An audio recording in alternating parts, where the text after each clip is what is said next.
Hello, everybody, and welcome to another edition of Community Works. I'm Bernadette Welsh, your host.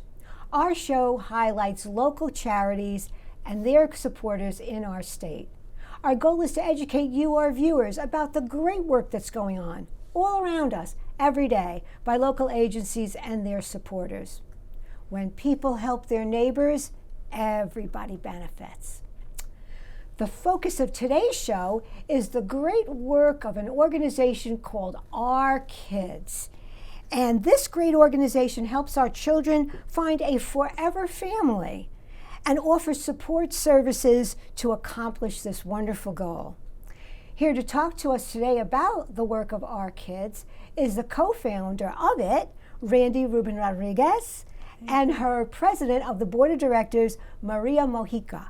Thank you so much, ladies, for being on the show. Thank you for having us. Oh, my pleasure, ladies, my pleasure. Okay, Randy, you've been on the show before. So seeing as it's been many, many years since you have, will you remind our viewers about the mission of Our Kids? Sure. Our Kids' primary mission is permanency, stability, and safety for vulnerable children and their families. Okay, and the majority of our families are children who are involved with the Department of Children and Families. And so they are primarily residing in out-of-home care, either in a foster home or with a family member, or on rare occasion in a residential facility, but typically in a foster home or with a family member.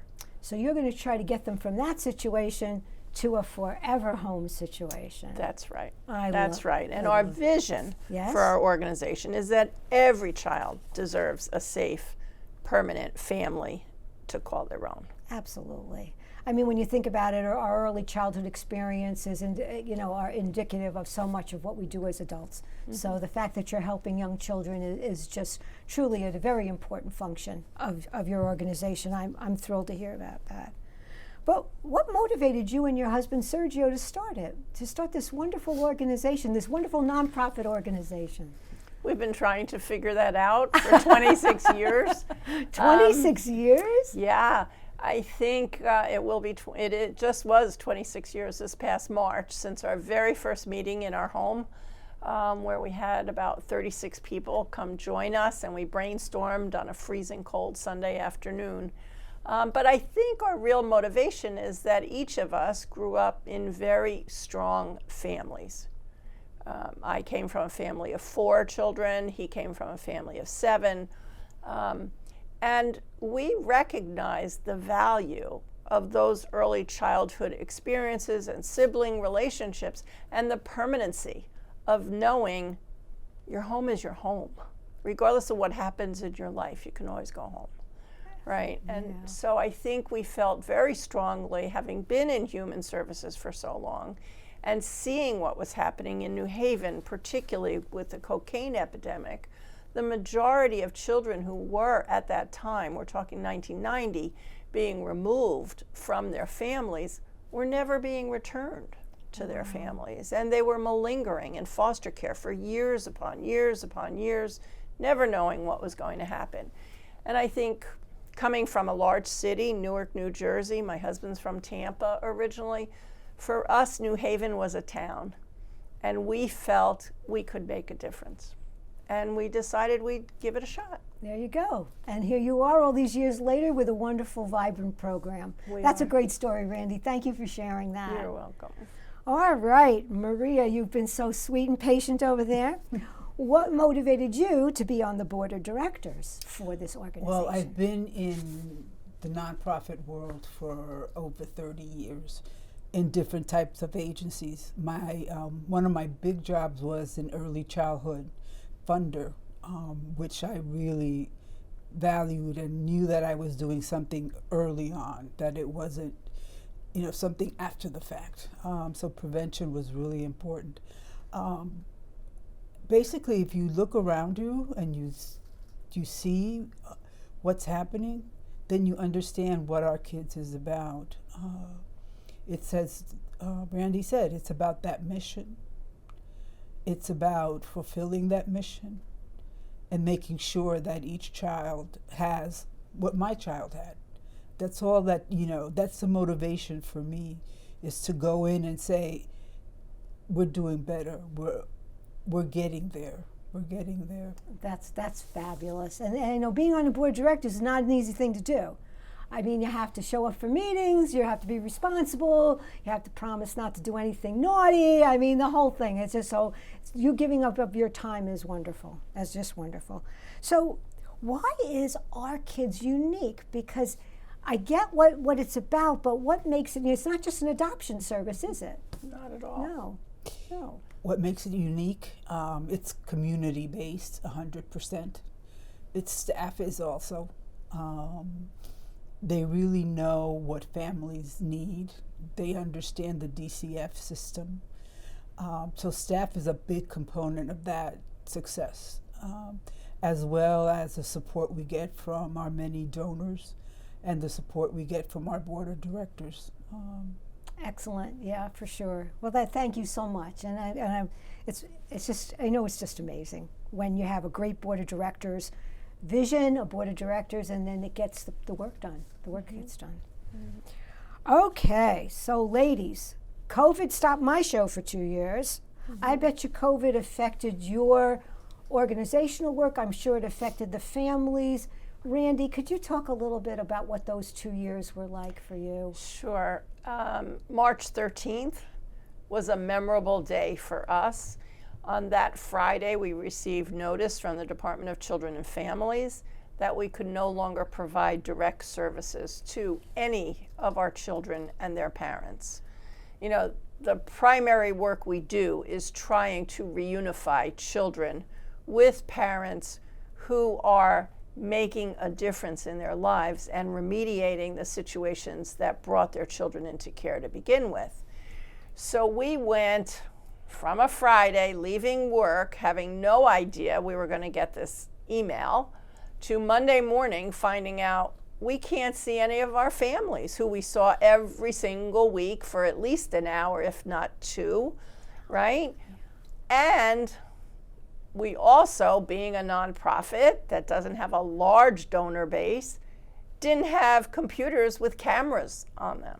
Wow. So this whole notion of Zooming, right, was like, what are we going to do? A couple of us had little cameras we attached onto our screen.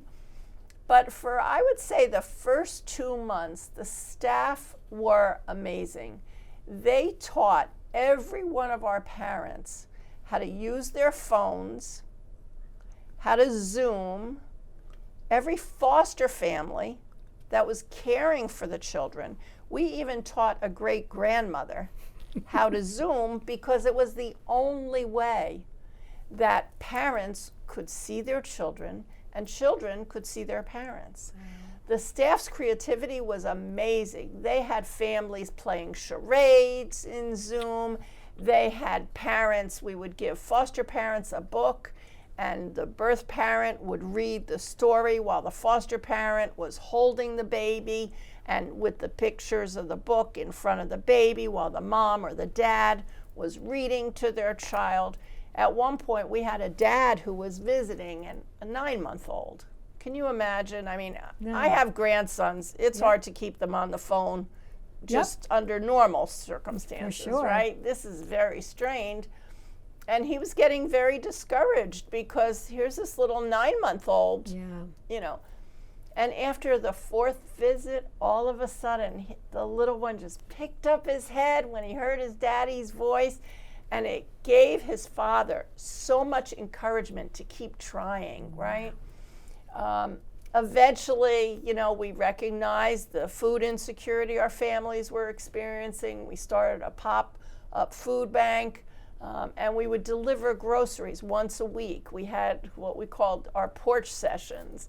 So we would drop things off at the porch of our families, right? So we could speak at keeping that 6-foot distance, right? In the summer, we did gift baskets for our foster families, and for those families, we reunified so that children would have new things to occupy themselves because they were so restricted. For sure. into what they could do, right? They couldn't go see their friends, they weren't in school. Our after school program, we had to do, all of our tutoring with them through Zoom, all of our meetings through Zoom.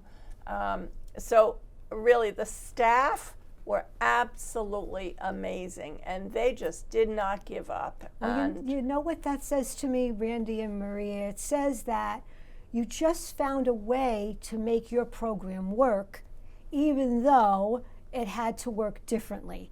And you did it on, and you turned on a dime. And you know why they turned on a dime? Because they cared so much about the families and the kids that they were serving. So that is very impressive, that you just figured it out. We did. We figured it out, for sure. We did.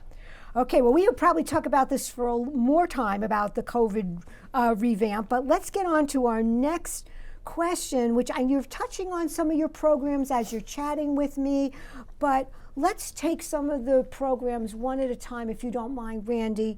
Let's talk about what it means, the reunification service. What does that have? How does that happen in your organization? So our reunification services are really the primary service that we provide. And that service has 3 different components. There's a readiness assessment to determine, is a family ready to reunify? They may not have an apartment. They're not going to be able to reunify in 2 months, as difficult as housing is. They may have had a substance abuse challenge, right? And they may have only been out of rehab for 30 days. Well, that's not so stable yet to return a baby, particularly, right?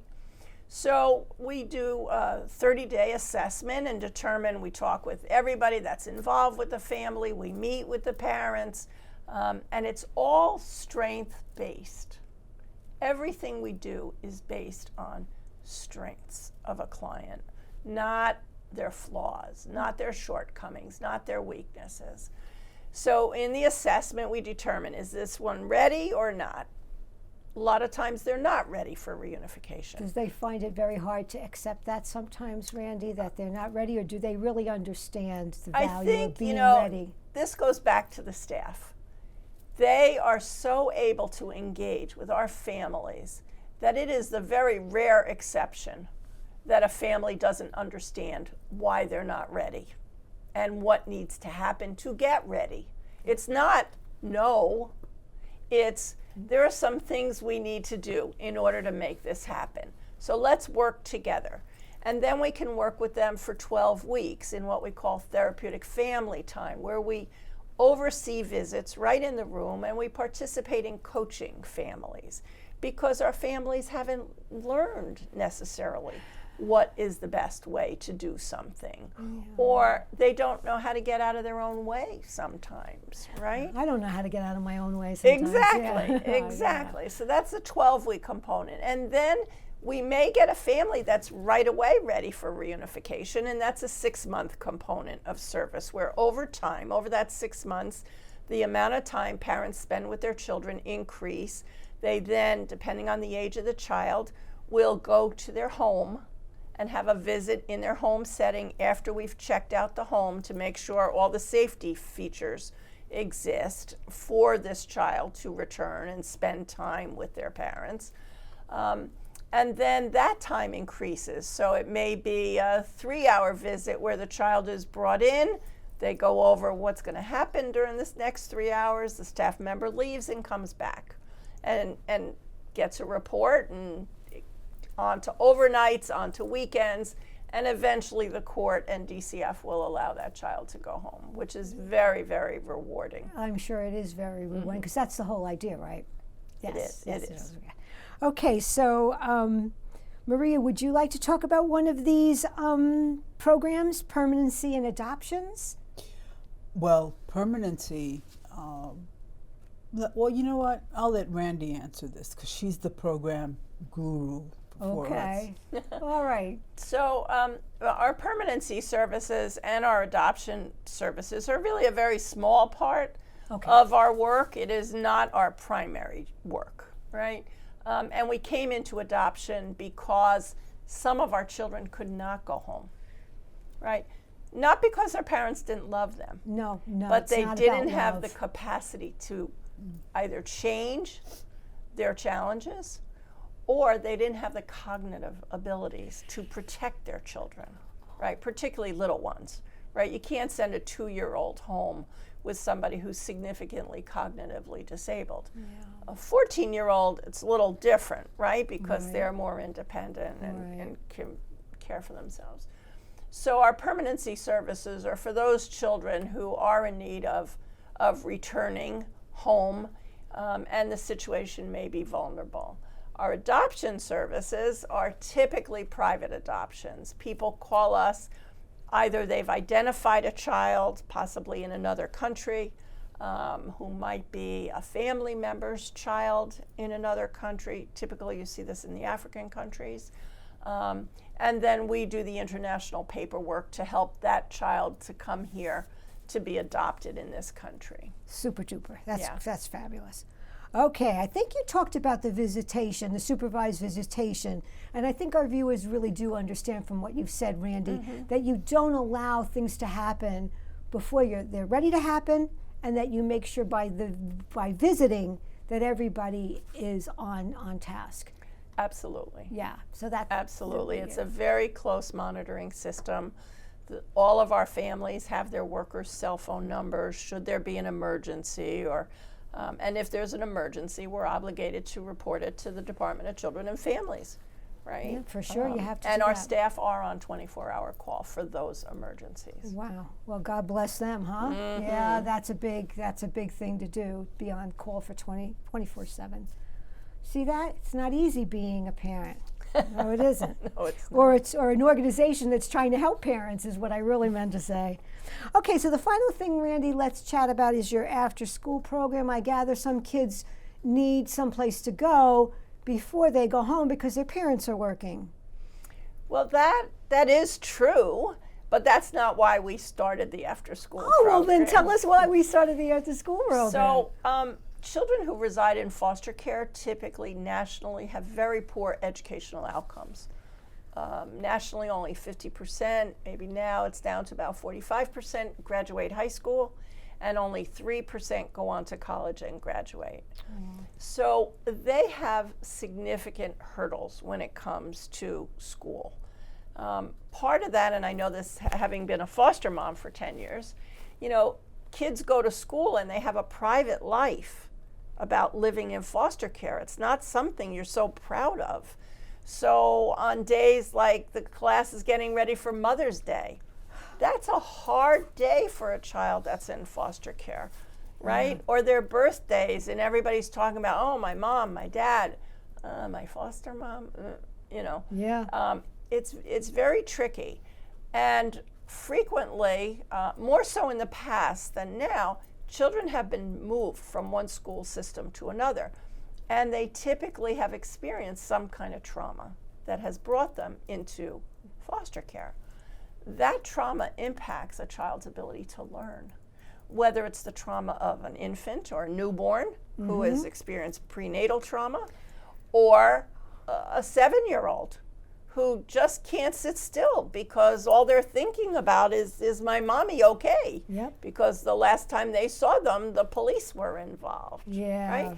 So our after-school program was really designed to give children who are residing in foster care a place where they can be, where they can get the tutorial and educational supports, but also have the psycho-emotional component to support how they're feeling, what's difficult, how can we assist you in being really successful.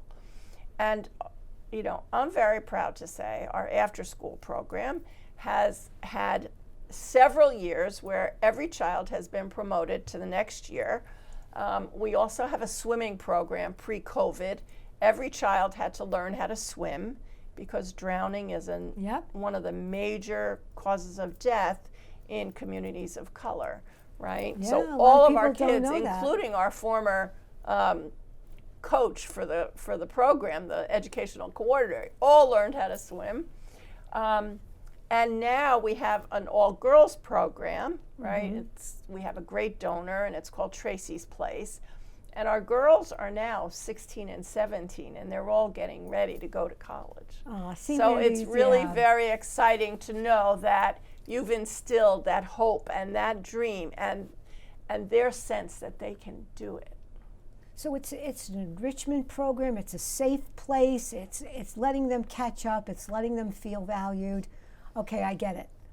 And So- exposing them to so many things that they may not normally be exposed to, whether it's taking them to the Schubert to see Annie, or downtown Cabaret, or up to some beach, or Yeah, you but know. even learning to swim. I mean, that's something that, you know, families. When I grew up, you went to the summer camp and the counselors were there, and you all learned to swim, and that they might not have had that opportunity. They don't. And you're giving that to them. Right. So that's super duper. Okay, so now what we're going to do, because believe it or not, we're already well into the program. So I think my wonderful director, Victor, is going to show us some pictures, and we're going to quickly go through them, Randy and Maria, and we're going to talk about what we're looking at. So show us a picture. Oh, what is that? Look at that face. Oh, that happens to be my grandson, Cameron. And my grandson is obviously our daughter's child, and we adopted our daughter at the age of 23. That's awesome. So it's very exciting to see her be such a successful mom and have such a great position in Oh, life, now I see professional I see the position, connection. and you know, to now have grandchildren Yes, who are so excellent. special. Okay, how about the next? Oh, and what is this? Okay, and this is a dad who has reunified successfully with his son and Awesome. worked really, really hard to make that happen. And they have a very, very special Aw, relationship. I love the action figure. Okay, what do we got next? Oh, look at this group of Aha. children. So these are young women from Quinnipiac who recently just participated in their community, the National Community Day. And most of them are from their soccer team. And they were there on a Saturday helping us now that we've just moved into our We're going to talk new about the building. new space. That's why I don't want to lose the time to talk about that. Okay, and look, here's another great. And these are donors. Actually, I think there's another that you? picture. I think that's me. you. That is me. This is a family from the Meriden community who began last year doing a toy drive for us for Christmas. And this year they took their own boys to the store. I think there may be a picture of them in the store shopping. Okay, let's see if we can. There they are. is. Ta-da. There they are. and they told us, the little one this year said, I'm not doing this anymore unless I get a toy. Oh, I love it. And that's But he's quite, only 5, you know. quite a haul. Okay, Yeah. what do we have next? Oh, So this is an example of, a visit Yep. that is going on between a mom and her daughter. And obviously she's expecting another baby. And part of the visit is introducing the little one to a Absolutely. new baby is coming. And there you can see the new baby, Yes, she's right, got that the the little one doll. is playing with. So, That's important. That's important. And here we have. and another here group. we have I think that's one of our Thanksgiving events where we were putting together, Thanksgiving boxes for our families. Great. What's next? I don't know. I don't know. Do we have any more, Victor, or is this it? Ah. Okay, the model of the new place. So tell us that. So, And we could talk about the capital campaign and how that. well, it's all part of that. Yes. So we originally built a 4,300 square foot facility, which was basically the first floor. And after 18 years, it was too small. We were very successful at getting state bond money and then began designing an expansion. Great. What's, And so yeah. today, Whew. and this kind of gives you an idea of, walking through the building, right? Uh-huh. Those little feet that go through and visit in different rooms and in different spaces. That's the original building, Got it. right? And then we have a And vision. and this is our new building. Wow, look at that. You're just about ready to open, aren't you? We are. We actually just got our certificate of occupancy 2-3 weeks ago and just finished moving everything in. So now we're unpacking. All right. And there's a lot to unpack. I bet you need volunteers to do that. Well, we do. We Okay, do. so mark your calendar, ladies and gentlemen, because the community ribbon cutting is going to happen for this great organization on June 24th from 2:30 to 3:30 at 1:30. 45 Dixwell Avenue? Yeah, 1:30. 1:30. Yeah, it Oh, looks, 1:30 to 3:30. and this is a slide that shows you how to get in touch with the organization, which is again on Dixwell Avenue in New Haven. There's the website, there's the phone number, and I love the graphic. I love the graphic. That's just amazing. Thank So everybody get on board and connect with Randy and Maria so that you can help out. Which brings me to my question here. What's your wish list? What are you looking for, Randy? Again, a quick bite, Maria. What are you looking for? Volunteers. Yes. They are essential to the work that we do. Our staff, which is incredible. They, in terms of their flexibility, you gotta have good staff in order to move the family forward. And these individuals will do whatever they need to make sure that happens for the child and family. You know? Okay. So the volunteers can support the staff. I think that's what we're getting The at. volunteers support the staff. Then we also need financial supporters. Yes. And we do need financial support, and I know you're working on that website so that people can go there and click donate. Right. But they could mail a check in. They could. And the donate button works. The donate button It works. Yay! does, Okay, it the does, donate just button in works. time. Oh, I'm yes. so glad because I would hate to have direct people to the website Yeah. and then not have the donate button work. So, Right. yay. Maria But said, they don't worry. can mail a check also, right? Why We're right not? beyond the Broadway Circle. They can also, if they're going down to Apple or any of the other stores, they're always welcome to come walk 1 block up around the corner from the Yale gym and come visit us before the ribbon cutting. Why not? You know, there are expertise that we could benefit from. A small nonprofit has a very small infrastructure. Okay. We could really use somebody who wants to volunteer and assist us with social media and marketing. Right? Okay. That's a huge piece. I am currently looking to hire a development person. Okay.